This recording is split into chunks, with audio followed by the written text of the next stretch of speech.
Hello friends, welcome to my channel. आज हम पढ़ेंगे क्लास 10th की ज्योग्राफी का चैप्टर 5 खनिज तथा ऊर्जा संसाधन। ये इस चैप्टर का सेकंड वीडियो है।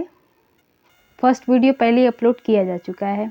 आज की इस वीडियो में हम कुछ अलौह खनिजों के बारे में पढ़ेंगे और इसके अतिरिक्त जो भी अधात्विक खनिज हैं उनके बारे में, और खनिजों के संरक्षण की क्या आवश्यकता है और क्या उसका उपाय हम कर सकते हैं, इसके बारे में हम चर्चा करेंगे। तो आइए शुरू करते हैं आज का वीडियो। सबसे पहले देखते हैं अलौह खनिज, यानी ऐसे खनिज जो जिसमें लोहे की मात्रा नहीं होती है। नॉन फेरस मिनरल्स, जिसमें कॉपर और बॉक्साइड, ये दो अलौह खनिज आते हैं। पहले हम देखते हैं इसमें तांबा। कॉपर के बारे में देखते हैं तो कॉपर का सबसे ज़्यादा उपयोग तार बनाने में किया जाता है, यानी कि इलेक्ट्रॉनिक उद्योगों में किया जाता है, क्योंकि इससे इलेक्ट्रिसिटी सप्लाई, इलेक्ट्रिसिटी फ्लो बहुत अच्छे तरीके से होता है। इसके अतिरिक्त जो भी गोल्ड के आभूषण बनते हैं, सोने के जो भी आभूषण बनते हैं, उसको हार्ड बनाने के लिए, उसको मजबूत बनाने के लिए हम कॉपर का प्रयोग करते हैं। अब देखते हैं सबसे ज़्यादा तांबे का उत्पादन, कॉपर का उत्पादन सबसे ज़्यादा एमपी में किया जाता है। सेकंड प्लेस पे राजस्थान और थर्ड प्लेस पे हमारा झारखंड आता है। ये करंट डाटा है। इसके अलावा हम वितरण देखते हैं कि भारत में तांबा कहाँ कहाँ पाया जाता है। तो सबसे पहले हम देखते हैं मध्य प्रदेश, जो फर्स्ट प्लेस पे है, उसमें जो तांबा पाया जाता है वो बालाघाट की जो खदानें हैं, बालाघाट डिस्ट्रिक्ट में जो खदान है वहाँ पाया जाता है। यहाँ हम देख सकते हैं बालाघाट की खदान मध्य प्रदेश में दिखाया गया है। इसके अतिरिक्त झारखंड में सिंहभूमि डिस्ट्रिक्ट, झारखंड में यहाँ पे सिंहभूमि डिस्ट्रिक्ट दिखाया गया है, जहाँ पे सबसे अधिक तांबे का निष्कर्षण किया जाता है। इसके अतिरिक्त राजस्थान में जो खेतड़ी की खदान है, खेतड़ी, ये सबसे ज़्यादा फेमस है। खेतड़ी खदान तांबे के खनन के लिए, यानी कई बार एग्ज़ाम्स में पूछा जाता है खेतड़ी खान किस खनिज के निष्कर्षण से संबंधित है, तो तांबे का ही निष्कर्षण या सबसे ज़्यादा किया जाता है, जो राजस्थान के झुंझुनू डिस्ट्रिक्ट में स्थित है। इसके बाद हम देखते हैं बॉक्साइट भारत में कहाँ कहाँ पाया जाता है, इसकी क्या उपयोगिता है। तो जो बॉक्साइड है वो एल्यूमिनियम का अयस्क है, यानी कि एल्यूमिनियम प्रकृति में सीधे नहीं पाया जाता है, एल्यूमिनियम के रूप में नहीं पाया जाता है, बल्कि बॉक्साइड के रूप में पाया जाता है, और इसी को गला के उसका शोधन करके हम एल्यूमिनियम प्राप्त करते हैं। एल्यूमिनियम जो होता है उसकी कुछ क्वालिटीज़ होती हैं, जैसे इसमें ये लोहे जैसे मजबूत होता है और हल्का होता है, साथ ही ये विद्युत का सुचालक भी होता है। इसी वजह से जो एल्यूमिनियम होता है उसका उपयोग, चूँकि हल्का होता है और लोहे की तरह मजबूत होता है, इसलिए इसका उपयोग हम वायुयान को बनाने में करते हैं। इसके अलावा बर्तन बनाने में भी एल्यूमिनियम का प्रयोग किया जाता है, और चूँकि ये विद्युत का सुचालक होता है, इसलिए एल्यूमिनियम के तार वगैरह भी बनाए जाते हैं। एल्यूमिनियम का सबसे बड़ा उत्पादक राज्य है उड़ीसा। इसके अलावा अब इसका वितरण देखते हैं। तो मध्य प्रदेश में अमरकंटक और कटनी डिस्ट्रिक्ट है, जहाँ पे बॉक्साइड के निक्षेप पाए जाते हैं। यहाँ अमरकंटक और यहाँ कटनी हम देख सकते हैं, जहाँ पे बॉक्साइड का खनन किया जाता है। इसके अतिरिक्त छत्तीसगढ़ में मैकाल और बिलासपुर की जो पहाड़ियाँ पाई जाती हैं, छत्तीसगढ़ में मैकाल और बिलासपुर की पहाड़ियाँ, यहाँ हम देख सकते हैं बिलासपुर और यहाँ मैकाल की पहाड़ियाँ छत्तीसगढ़ में, जहाँ पे बॉक्साइड का निष्कर्षण किया जाता है। इसके अलावा उड़ीसा में कोरापुट, यहाँ उड़ीसा में हम देखते हैं कोरापुट जो डिस्ट्रिक्ट है, वहाँ पे बॉक्साइड का निष्कर्षण किया जाता है। यहाँ पे जो बॉक्साइड के निक्षेप पाए जाते हैं उड़ीसा के कोरापुट डिस्ट्रिक्ट में, उस निक्षेप को हम पंचपतमाली निक्षेप के नाम से भी जानते हैं।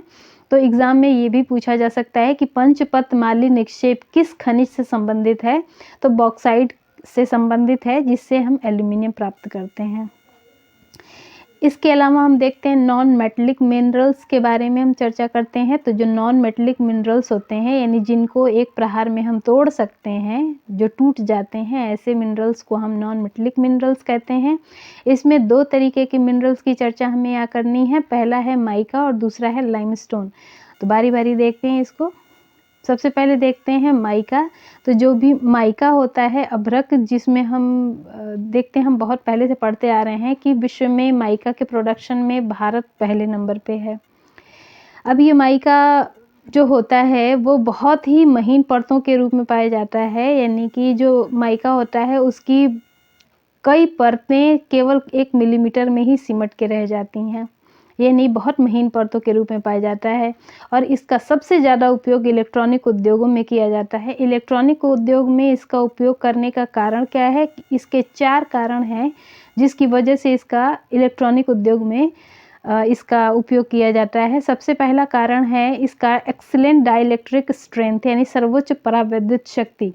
अब सर्वोच्च परावैद्युत शक्ति को हम इस तरीके से देख सकते हैं कि कोई भी जो तत्व होता है वो कुछ एटम्स से बना होता है। एटम्स में बीच में इसका केंद्र होता है, केंद्र में होते हैं न्यूट्रॉन, यानी जितना भी पॉजिटिव चार्ज होता है वो इसके सेंटर में होता है, और इसके किनारे जो भी एटम्स होते हैं उसमें सेंटर में न्यूट्रॉन और प्रोटॉन होते हैं। जो भी पॉजिटिव चार्ज होता है वो सेंटर में होता है, और जो इलेक्ट्रॉन होते हैं वो इस सेंटर के, इस केंद्र के चारों तरफ घूमते रहते हैं।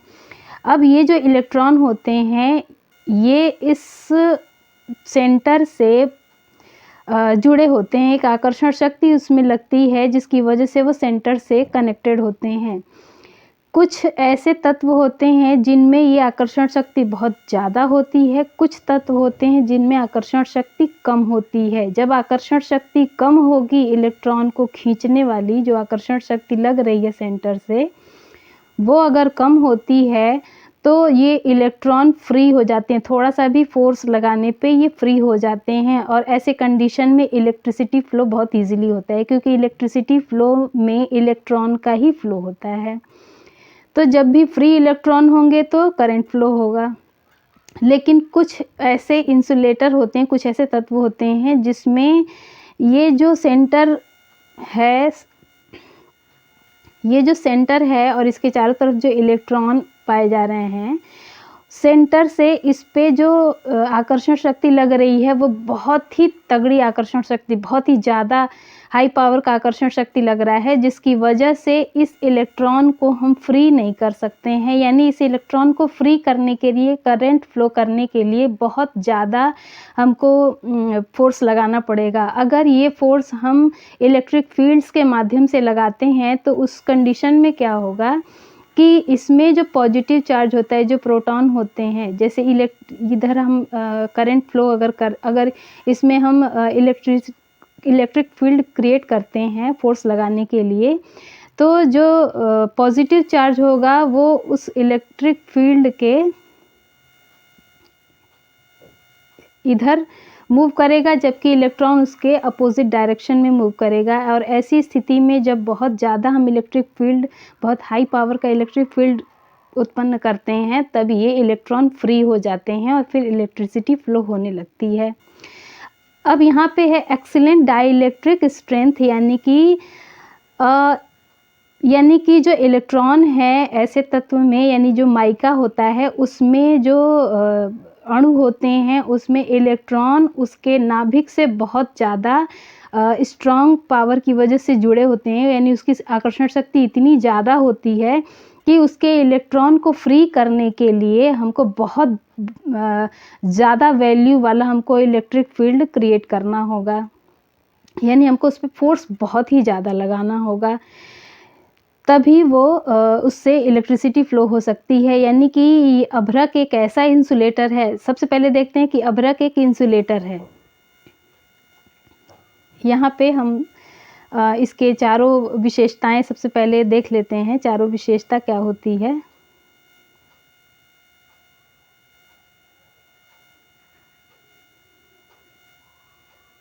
तो सबसे पहले थर्ड विशेषता को हम देखते हैं कि इसमें इंसुलेटिंग प्रॉपर्टी होती है, यानी इंसुलेटर ऐसे तत्व होते हैं जो करंट फ्लो को ब्रेक करते हैं। यानी कई बार करंट फ्लो को जहाँ भी ब्रेक करना होता है, जैसे खंभे से जो तार गुजरा होता है वहाँ पे इंसुलेटर लगाया जाता है, ताकि उस तार से जो इलेक्ट्रिसिटी फ्लो हो रही है वो जो पोल लगा हुआ है, जिस पोल से वायर जा रही है, उस पोल में करंट फ्लो न होने लगे, इसलिए उस पोल के ऊपर इंसुलेटर लगाया जाता है और उस इंसुलेटर के ऊपर से फिर इलेक्ट्रिसिटी फ्लो की जाती है, वायर गुजारा जाता है, जिससे कि जो खंभा है उसमें करंट ना आए। तो इंसुलेटर वो पदार्थ होता है, वो वस्तु होती है जिसके माध्यम से एनर्जी फ्लो को ब्रेक किया जाता है, यानी करंट फ्लो को ब्रेक करने के लिए इंसुलेटर लगाया जाता है। अब ये जो इंसुलेटर होता है उसी की होती है डाई इलेक्ट्रिक स्ट्रेंथ, यानी कि वो इंसुलेटर पे जब हम बहुत ज़्यादा फोर्स लगाते हैं, बहुत ज़्यादा हाई वैल्यू वाला इलेक्ट्रिक फील्ड क्रिएट करते हैं, तब वो ब्रेक होता है और उससे इलेक्ट्रिसिटी फ्लो होना शुरू होता है। यानी कि ये जो अभ्रक होता है माइका, इसकी इंसुलेटिंग वाली जो प्रॉपर्टी है वो बहुत ही हाई लेवल की होती है, बहुत ही एक्सीलेंट होती है, जिसकी वजह से वो उससे इलेक्ट्रिसिटी फ्लो जल्दी नहीं किया जा सकता है। यानी जो इंसुलेटर होता है उसी की ये डाइलेक्ट्रिक स्ट्रेंथ होती है, जो कि अभ्रक में एक्सीलेंट होती है। यानी कि जो माइका होता है उसका अगर हम इंसुलेटर बनाएं तो वो बहुत ही बढ़िया वाला, बहुत अच्छी क्वालिटी वाला इंसुलेटर बनेगा, जो कि करंट फ्लो को बहुत अच्छी तरीके से ब्रेक करके रखता है। दूसरा है हमारा लो पावर लॉस फैक्टर, यानी जब भी हम किसी वायर से इलेक्ट्रिसिटी फ्लो करते हैं तो जो भी इलेक्ट्रिसिटी हम यहाँ से गुजारते हैं वो लास्ट छोर तक जाते जाते कम हमको मिलती है। यानी यहाँ से अगर हम 100 गुजारे तो यहाँ पे आके हमको 90 या 80 मिलती है, यानी बीच में ही जो इलेक्ट्रॉन होते हैं वो निकल जाते हैं। यानी कि कुछ एनर्जी बीच में ही कंज्यूम हो जाती है, हमारे इन्वायरमेंट में कंज्यूम हो जाती है। इसीलिए जब भी हम किसी तार से इलेक्ट्रिसिटी फ्लो करते हैं तो हम देखते हैं कि कुछ घंटों बाद वो तार गर्म हो जाता है, उसका जो ऊपर प्लास्टिक होता है वो पिघलने लगता है। पिघलने इसीलिए लगता है क्योंकि जब भी हम तार से इलेक्ट्रिसिटी फ्लो करते हैं तो रास्ते में कुछ क्षय होता है, ह्रास होता है ऊर्जा का, यानी कि जो ऊर्जा होती है, जो इलेक्ट्रिसिटी होती है, वो बाहर भी खर्च होती है, जिसकी वजह से हमारा तार गर्म हो जाता है और पिघलने लगता है। तो जो अभ्रक होता है अगर उसकी हम कोटिंग कर दें तो वो, चूँकि अभ्रक की क्वालिटी होती है कि वो ऊर्जा जो भी लॉस फैक्टर होता है एनर्जी का, पावर का, वो उसमें कम होता है। यानी अगर हम उसकी कोटिंग कर दें तो ये जो लॉस हो रहा है यहाँ पे एनर्जी है ना, पावर जो लॉस हो रही है वो कम कर देगा। और अगर हम यहाँ से 100 गुजारेंगे तो यहाँ आके हमारा 99 या 98 तक पहुँचेगा, जो पहले 90 या 80 तक पहुँच रहा था। तो इस तरीके से हम देखते हैं कि माइका का जो लॉस फैक्टर है, पावर लॉस फैक्टर, वो भी बहुत लो है, यानी कि तार को जल्दी पिघलने नहीं देगा अगर हम उसकी कोटिंग करते हैं माइका की। और बहुत बढ़िया वाला इंसुलेटर है, यानी कि एक तो इसकी इंसुलेटिंग की प्रॉपर्टी है, ये करंट फ्लो को ब्रेक करता है और ब्रेक करने में भी इसका एक्सीलेंट है, यानी कि बहुत ज़्यादा फोर्स डालने पे, यानी कि जो मैग्नेटिक जो इलेक्ट्रिक फील्ड हम क्रिएट कर रहे हैं उसकी वैल्यू बहुत ज़्यादा, सबसे ज़्यादा होने पे ही ये ब्रेक डाउन होगा और इलेक्ट्रिसिटी फ्लो होना शुरू होगा। इसके अलावा हम देखते हैं कि इसका रेजिस्टेंस पावर भी बहुत तगड़ा है, यानी कि हाई वोल्टेज पे भी ये ब्रेक डाउन जल्दी नहीं होता है, यानी कि ये पिघलता नहीं है, ख़राब नहीं होता है। तो ये चारों जो इसकी क्वालिटी है, इसकी वजह से ही जो अभ्रक होता है माइका, उसका उपयोग हम इलेक्ट्रॉनिक उद्योग में करते हैं, यानी जो भी बिजली वाले उद्योग होते हैं उसमें हम इसका प्रयोग करते हैं। इसके अतिरिक्त अब हम देखते हैं इसका वितरण कहाँ कहाँ पाया जाता है। तो सबसे पहले हम देखते हैं बिहार झारखंड की कोडरमा, गया, हजारीबाग, पेटी।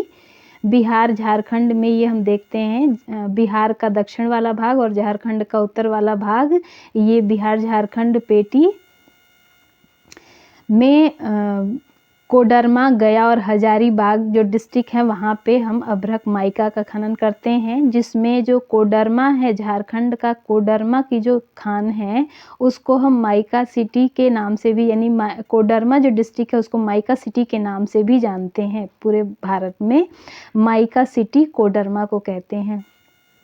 इसके अलावा हम देखते हैं राजस्थान में अजमेर के पास ये हम देखते हैं अजमेर के पास राजस्थान में अभ्रक का खनन किया जाता है। इसके अतिरिक्त आंध्र प्रदेश में नेल्लोर के पास, यहाँ नीचे हम देखते हैं आंध्र प्रदेश में नेल्लोर के पास माइका का निष्कर्षण किया जाता है। अब आते हैं चूना पत्थर। तो चूना पत्थर में हम देखते हैं, ये डायग्राम शो कर रहा है कि पूरे भारत में राजस्थान सबसे आगे है चूना पत्थर के उत्पादन में। चूना पत्थर कैल्शियम कार्बोनेट या मैग्नीशियम कार्बोनेट की जो चट्टानें पाई जाती हैं उससे हम इसको निकालते हैं। और जो चूना पत्थर होता है ये सबसे मेन जो रॉ मटेरियल है सीमेंट उद्योग का वो होता है। यानी सीमेंट उद्योग में सबसे जो मेन रॉ मटेरियल है वो चूना पत्थर है। उसके अतिरिक्त जहाँ भी लोहा गलाने वाली जो भट्टियाँ होती हैं उसमें भी चूना पत्थर का उपयोग किया जाता है। अब आते हैं कि माइनिंग जो हम करते हैं, खनिजों का जो निष्कर्षण करते हैं उसके खतरे क्या क्या हैं, क्योंकि बहुत ज़्यादा खतरा होता है। तो सबसे पहले देखते हैं कि खनन का वहाँ जो काम करने वाले लोग हैं, लेबर्स हैं, श्रमिक हैं, उनके स्वास्थ्य पे इनका क्या प्रभाव पड़ता है। तो खदानों में जो लोग भी काम करते हैं वो लगातार उन खदानों में काम करने की वजह से जो भी धूल उड़ता है, यानी कि जो पत्थर हम तोड़ते हैं तो उससे जो धूल निकलता है, छोटे छोटे जो कण निकलते हैं खनिजों के, उसके संपर्क में ये रहते हैं, जिसके कारण ये उसी धुएं और धूल के संपर्क में रहने के कारण उस हवा को इनहेल करते हैं, सांस लेते हैं, और सांस के माध्यम से ये जो धूल और धुएं से भरी हुई जो हवा है वो इनके फेफड़े में जाती है और कई तरीके की फेफड़ों से संबंधित या श्वसन से संबंधित जो दमा और इस तरीके की जो बीमारियां होती हैं फेफड़ों से संबंधित वो इनको हो जाती हैं। इसके अतिरिक्त खदानों में जो अंडरग्राउंड माइनिंग होता है उसमें भी खदानों की छतों के गिरने की वजह से या कई बार खदानों में पानी जैसे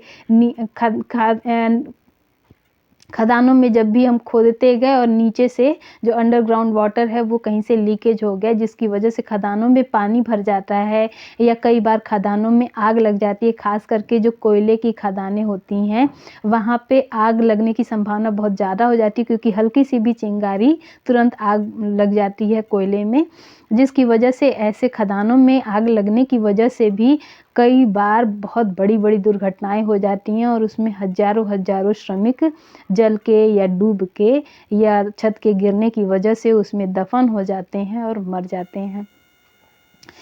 इसके अलावा हम देखते हैं खनन का पर्यावरण पे हमारे क्या प्रभाव पड़ता है। तो जो भी खदानें होती हैं उससे जब जल जो है पानी बरसता है तो इस तरीके की जो खनन की गई है उसके कारण जो खनिजों के छोटे छोटे पार्टिकल्स हैं वो जल के माध्यम से मिक्स होकर और अंडरग्राउंड वाटर में मिल जाते हैं, जिसकी वजह से हमारा अंडरग्राउंड वाटर ख़राब हो जाता है। और इसके अलावा जो धरातलीय जल है, जो सरफेस वाटर है, उसके माध्यम से भी जैसे खनन किए तो खनन के द्वारा आसपास की जो मिट्टी है वहाँ पे जो खनिज हैं उनके छोटे छोटे पार्टिकल्स पड़े रहते हैं, गिरे रहते हैं, और जब बारिश होती है तो वो सारे पार्टिकल्स पानी में घुल के और नदियों, झीलों, तालाबों में चले जाते हैं, जिसकी वजह से ये छोटे छोटे पार्टिकल्स इन जो जल के स्रोत हैं उसको दूषित कर देते हैं और इनमें रहने वाले जो जीव जंतु हैं उन पे बहुत हानिकारक प्रभाव पड़ता है।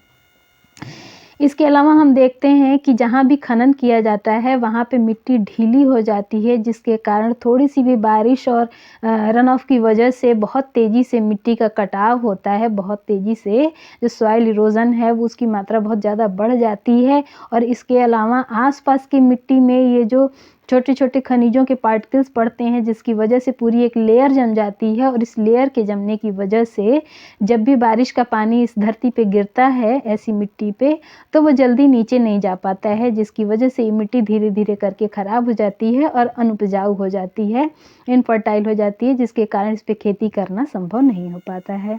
इसके अलावा जो भी खनन के द्वारा छोटे छोटे पार्टिकल्स खनिजों के हवा में भी उड़ते सस्पेंडेड रहते हैं, जिसकी वजह से वायु प्रदूषण होता है। और इसी हवा को जब हम इनहेल करते हैं, जब सांस लेते हैं, तो उसके माध्यम से हमारे फेफड़ों में जाती है और कई तरीके की जो ऊपर बताया गया है फेफड़ों से संबंधित, श्वास से संबंधित बीमारियां क्रिएट कर देती है। ये सारे इतने सारे ये जो जोखिम हैं, इतने सारे खतरे की वजह से ही जो खनन होता है उसको घातक उद्योग, किलर इंडस्ट्री के नाम से भी जाना जाता है। अब इस उद्योग को हम घातक बनने से रोक कैसे सकते हैं? तो जो भी सुरक्षा संबंधी जो नियम बनाए हैं उसका बड़ी कठोरता से अगर हम पालन करें, या पर्यावरणीय जो कानून बनाए गए हैं उसको अगर हम सही से कार्यान्वित करें, तो इसको हम इतना घातक होने से बचा सकते हैं, रोक सकते हैं।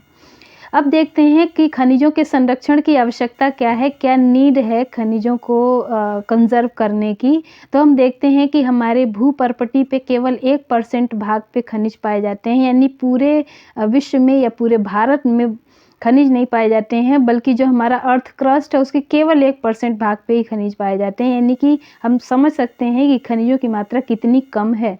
और दूसरी बात ये है कि जो खनिज होते हैं उनको हम रीन्यू नहीं कर सकते हैं, एक बार वो यूज़ करने के बाद ख़त्म हो जाते हैं, तो इसलिए हमको उनको संरक्षण की आवश्यकता होती है। खनिजों को बनने में भी बहुत साल लगते हैं, जल्दी ये बनते भी नहीं हैं, इसलिए हमको आवश्यकता है। इसके अलावा हम देखते हैं सबसे बड़ा कारण कि इनका प्रयोग हम जब बहुत ज़्यादा करते हैं तो ये हमारे पर्यावरण को बहुत ज़्यादा नुकसान पहुंचाते हैं। तो पर्यावरण को नुकसान ना पहुंचे इसके लिए हमको खनिजों की आवश्यकता है संरक्षण करने की। इसके अलावा हम देखते हैं कि जब हम खनिजों का लगातार खनन करते जाते हैं तो हम ऊपर के खनिजों को निकाल लिए, और जैसे जैसे गहराई बढ़ती जाती है वैसे वैसे खनिजों के निष्कर्षण पे जो लगने वाला धन है, पूंजी है, वो बहुत ज़्यादा बढ़ता है, जिसकी वजह से हमारे अर्थव्यवस्था पे भी बहुत ज़्यादा बुरा प्रभाव पड़ता है, जिसकी वजह से हमको खनिजों का संरक्षण करने की आवश्यकता है। और इन सब को अगर हम मिला दें तो एक लास्ट जो फाइनल है हमारा, कि जो भी सस्टेनेबल डेवलपमेंट है उसको बढ़ावा देने के लिए हमें खनिजों की आवश्यकता है। क्योंकि हम सस्टेनेबल डेवलपमेंट क्या होता है कि ऐसा डेवलपमेंट जो हम आज के जनरेशन में भी करें और जो हमारी आने वाली पीढ़ी है उसके लिए भी खनिज सुरक्षित रहें, ताकि वो भी डेवलपमेंट अपना कर सके। तो इस तरीके के डेवलपमेंट के लिए हमको खनिजों का संरक्षण करने की आवश्यकता है। अब देखते हैं हम खनिजों का संरक्षण कैसे कर सकते हैं। तो जो खनिज हैं उनका हम अच्छे से उपयोग करें, विवेकपूर्ण तरीके से उपयोग करें, यानी जो कम मात्रा में खनिज हैं उनका खनन न करें, जो खनिज मात्रा में ज़्यादा हैं उन्हीं का हम खनन करें, जहाँ पे खनिजों का ज़्यादा ज़रूरत है वहीं उपयोग करें, जहाँ उसका अल्टरनेट हम यूज़ कर सकते हैं वहाँ अल्टरनेट के माध्यम से ही हम काम चलाएँ। उसके अतिरिक्त निम्न कोटि के खनिजों का कम प्रयोग करना, यानी कि ऐसे खनिज जो बहुत घटिया क्वालिटी के हैं उनका निष्कर्षण हम न करें, क्योंकि उससे ज़्यादा हमको पर्यावरण का नुकसान हो रहा है। इसके अलावा खनिजों का, बहुत सारे खनिजों का हम एक्सपोर्ट भी कर देते हैं दूसरे देशों में, तो हम इस एक्सपोर्ट को रोकें ताकि हमारा खनिज जो है केवल अपने ही देश में जो विकास हो रहा है उसके लिए ही उपयोगी हो। इसके अलावा जो भी धातु हैं उनका हम रीयूज़ कर सकते हैं, यानी एक बार उपयोग करने के बाद हम उसको ख़त्म न करें बल्कि उसका रीयूज़ कर सकते हैं पुनर्चक्रण करके।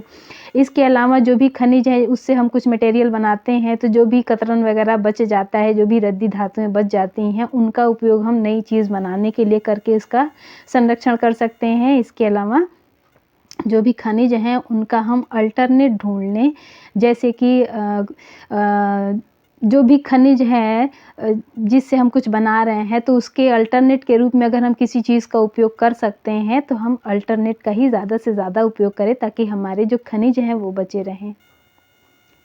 आज का वीडियो यहीं ख़त्म होता है। नेक्स्ट वीडियो में हम ऊर्जा संसाधनों के बारे में चर्चा करेंगे। Thank you.